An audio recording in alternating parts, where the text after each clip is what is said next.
आप सबसे अनुरोध बा कि जे भी लड़की के नाम धके गाना गावता वो आदमी एक बारी गाना के सुन लेवो, बुझा जाए कि लड़की के नाम धैले का मतलब का होला। अरे खानदान घिचवा दिए बे जनता जनार्दन से करी ले गुहार, रउआ लोग एकरा पकड़ी विचार।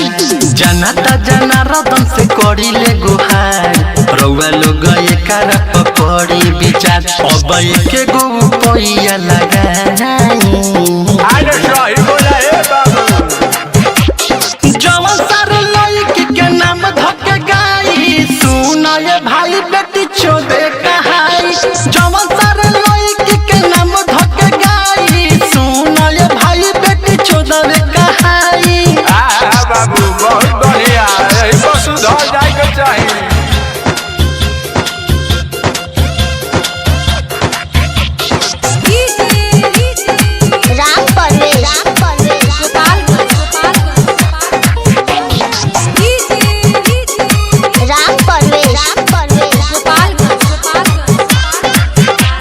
निमन गीतिया गईब त खूबे नाम कमैब, केहू के नाम धके न कबो सटार कहब। भाई हो बुझल आ जान जा, निमन गीतिया गईब त खूबे नाम कमैब,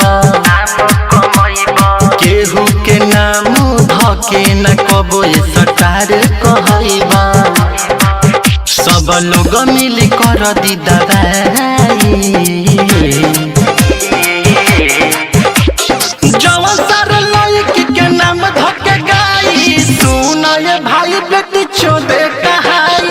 जवन सारे लड़की के नाम धके गाई, सुन ये भाई माधर चोदे कहाई। अरे लड़की के मर जाना के खत्म कर ए बाबू।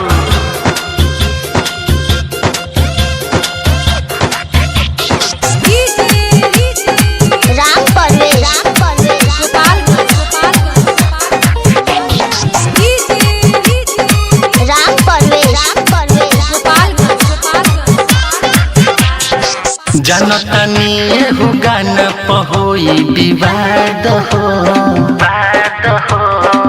पंकज मोनू हरदम बड़े आजाद हो।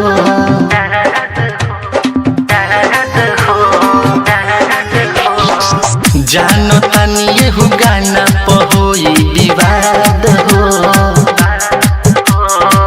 पंकज मोनू राहुल बड़े आजाद हो। कोनो हितावा दिमाग न लगाई, जवन जवन सारे लड़की के नाम धके गाई, सुन ये भाई अपन बहिन चोदाई। जवन सारे लड़की के नाम धके गाई, सुन ये भाई अपन माई चोदाई। मैं पर विचार कइला के बाद बा केहू दिल पर ना ली।